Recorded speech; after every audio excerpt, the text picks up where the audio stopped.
Hai sahabat matematika, masih semangat belajar kan? Pada video pembelajaran kali ini, kita akan membahas mengenai menganalisis permutasi dan kombinasi, serta menyelesaikan permasalahan kontekstual yang berkaitan dengan permutasi dan kombinasi.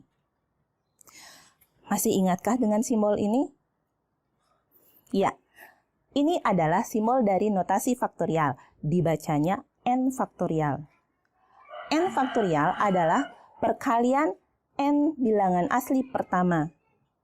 Contohnya, kalau 5 faktorial itu sama dengan 5 kali 4 kali 3 kali 2 kali 1. Hasilnya adalah 120. Konsep ini akan kita gunakan pada saat mempelajari permutasi dan kombinasi. Jadi, kalau kamu lupa, pelajari lagi ya. Nah, mari sekarang kita lanjutkan dengan mempelajari permutasi dan kombinasi. Coba perhatikan masalah berikut. Masalah pertama, dari 3 orang siswa, kita akan memilih 2 orang siswa sebagai ketua dan sekretaris. Ada berapa banyak susunan ketua dan sekretaris yang mungkin dari 3 calon yang tersedia? Kemudian masalah yang kedua, dari 3 orang siswa yang dicalonkan, kita akan mengirim 2 perwakilan yang kita pilih dari 3 orang yang siswa yang ada. Ada berapa banyak susunan perwakilan yang mungkin yang bisa kita kirim sebagai perwakilan kelas? Nah, terlebih dahulu kita akan buatkan diagram pohon dari masing-masing permasalahan ini. Nah, dari diagram pohon ini, sepertinya permasalahan 1 dan permasalahan 2 mirip ya. Tapi tunggu sebentar, kita analisis terlebih dahulu. Misalkan, 3 orang siswa dari permasalahan 1 dan permasalahan 2 adalah 3 orang siswa yang sama. Misalkan kita beri nama saja A, B, dan C. Dari permasalahan 1, kita coba ambil 1 pasang ketua dan sekretaris. Misalkan A dan B. Susunan yang pertama, A sebagai ketua, sedangkan B sebagai sekretaris. Nah, bagaimana kalau kita balik? Sekarang, susunan yang kedua, B sebagai ketua, sedangkan A sebagai sekretaris. Apakah ini 2 hal yang sama? Iya, benar. Ini tidak sama. Pada susunan pertama, jabatan A adalah sebagai ketua, sedangkan pada susunan yang kedua, jabatan A adalah sebagai sekretaris. Jadi, ini 2 hal yang berbeda. Kita lanjut dengan permasalahan yang kedua.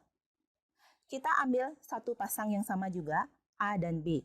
Susunan perwakilan kelas kita yang pertama adalah A dan B.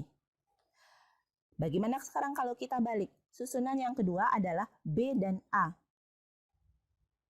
Kalau kita mengirim perwakilan kelas A dan B, serta B dan A, apakah itu 2 hal yang sama? Ya, benar. Itu adalah 2 hal yang sama. Sehingga, dari diagram pohon kita, permasalahan A, kita punya 6 cara untuk memilih ketua dan sekretaris dari 3 calon yang ada. Sedangkan pada permasalahan kedua, karena AB sama dengan BA, maka AC juga sama dengan CA. BC juga sama dengan CB. Sehingga pada permasalahan kedua, kita hanya punya 3 cara untuk menyusun perwakilan kelas yang akan kita pilih dari 3 orang yang ada.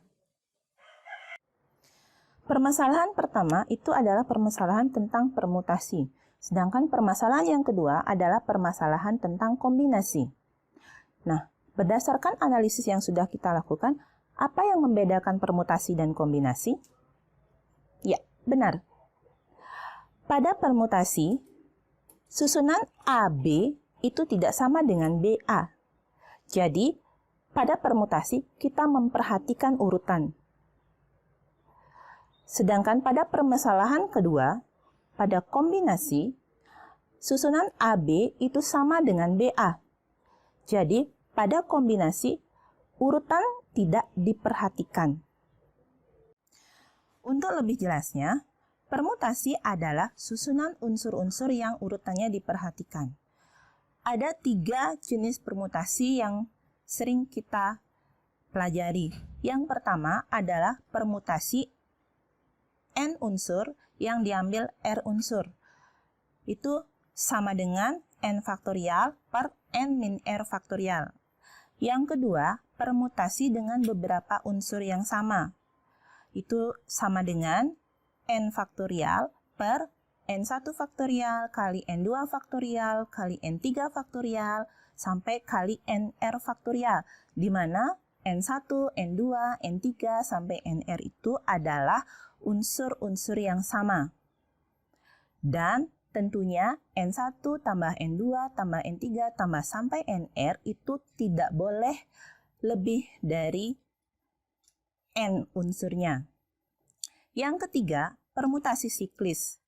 Jika ada sebanyak N unsur yang akan kita susun secara melingkar, maka banyaknya susunan yang ada adalah sebanyak N-1 faktorial. Untuk masalah yang pertama ini adalah masalah mengenai permutasi.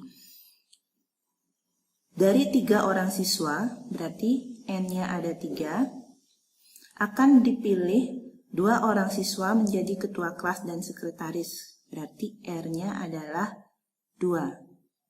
Sehingga masalah yang pertama ini adalah permutasi 3 diambil 2. Seperti sudah kita ketahui sebelumnya, permutasi dari N diambil R itu akan sama dengan N faktorial per N min R faktorial. Sehingga permutasi 3 diambil 2 itu sama dengan 3 faktorial per 3 min 2 faktorial. 3 faktorial per 1 faktorial. 3 faktorial itu 3 kali 2 kali 1. Sementara 1 faktorial adalah 1. Sehingga hasilnya adalah 6. Ini sama dengan diagram pohon yang kita gunakan pada saat menganalisis pertama. Berikutnya untuk masalah yang kedua. Masalah yang kedua ini terkait dengan permasalahan kombinasi. Dari 3 orang siswa, berarti N-nya adalah 3, akan dipilih 2 siswa sebagai perwakilan kelas, berarti R-nya adalah 2. Kita kombinasi dari 3 diambil 2. Untuk kombinasi N diambil R, kita punya N faktorial per N min R faktorial kali R faktorial. Sehingga kombinasi 3 diambil 2 itu sama dengan 3 faktorial per 3 kurang 2 faktorial dikali dengan 2 faktorial. Hasilnya adalah 3 faktorial per 1 faktorial kali 2 faktorial. 3 faktorial kita bisa tuliskan sebagai 3 kali 2 faktorial per 1 faktorial itu 1, 2 faktorial. Ini bisa kita sederhanakan sehingga hasilnya adalah 3. Sesuai dengan diagram pohon yang sudah kita gunakan pada waktu menganalisis permasalahan yang kedua ini. Nah, untuk menguji pemahaman kita tentang permutasi dan kombinasi, kita akan mencoba menyelesaikan permasalahan kontekstual yang berkaitan dengan permutasi dan kombinasi. Kita bahas soal yang pertama. Dalam suatu ulangan harian, siswa diminta mengerjakan 5 soal dari 10 soal yang ada. Soal nomor 1 dan 2 wajib dikerjakan. Tentukan banyaknya cara yang bisa dipilih oleh siswa. Kita akan analisis terlebih dahulu. Apakah ini permutasi atau kombinasi? Misalkan kita memilih soal nomor 3 dan 5. Sama enggak kalau kita memilih soal nomor 5 dan 3? Ya, ternyata ini sama. Berarti bentuk ini AB sama dengan BA. Maka permasalahan ini termasuk dalam permasalahan kombinasi.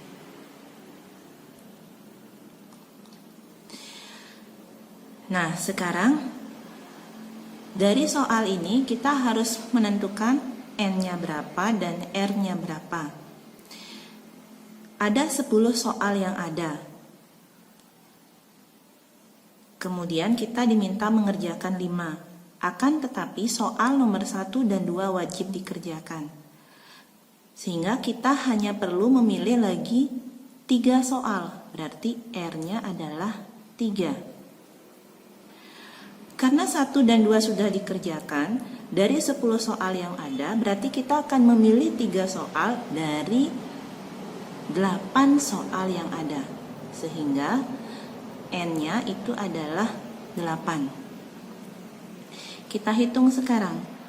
Kombinasi dari 8 diambil 3. Ini sama dengan 8 faktorial per 8 kurang 3 faktorial kali 3 faktorial. Ini sama dengan 8 faktorial per 5 faktorial kali 3 faktorial. Ini bisa kita tulis menjadi 8 kali 7 kali 6 kali 5 faktorial per 5 faktorial kali 3 faktorial, itu bisa kita tulis menjadi 3 kali 2 kali 1. Sehingga ini bisa kita sederhanakan. Ini juga bisa, hasilnya adalah 56. Jadi siswa dapat memilih soal sebanyak 56 cara.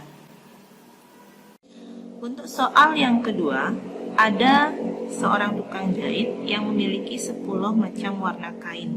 Dia ingin membuat bendera yang terdiri atas 6 macam warna. Berapa banyak komposisi warna yang mungkin dibuat oleh tukang jahit tersebut?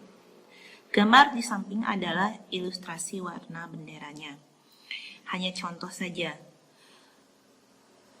Sebelum kita menyelesaikan permasalahan ini, kita akan tentukan dulu apakah permasalahan ini termasuk permutasi atau kombinasi. Misalkan kita akan membuat bendera biru ungu. Sama enggak bendera ini dengan bendera yang berwarna ungu biru? Ya, betul. Ini adalah 2 bendera yang berbeda. Sehingga permasalahan ini urutannya itu diperhatikan, termasuk dalam masalah permutasi. Dari permasalahan ini kita akan menyusun suatu bendera yang terdiri dari 6 macam warna dari 10 warna yang ada. Berarti N-nya adalah 10 dan R-nya adalah 6. Permutasi dari 10 diambil 6. Ini akan sama dengan 10 faktorial per 10 min 6 faktorial. Hasilnya 10 faktorial per 4 faktorial. Ini bisa kita tuliskan menjadi 10 kali 9 kali 8 kali 7 kali 6 kali 5 kali 4 faktorial. Per 4 faktorial, ini bisa kita sederhanakan. Tinggal kita kalikan, hasilnya adalah 151.200. Banyak sekali ya susunan warna bendera yang mungkin kita buat. Nah, itulah pembelajaran kita tentang permutasi dan kombinasi. Jadi, agar kita bisa menyelesaikan suatu masalah yang terkait permutasi dan kombinasi, Terlebih dahulu, kita harus mampu menganalisis apakah suatu masalah tersebut merupakan suatu permutasi atau kombinasi. Demikianlah video pembelajaran kita kali ini terkait tentang permutasi dan kombinasi. Sampai jumpa di pembelajaran berikutnya.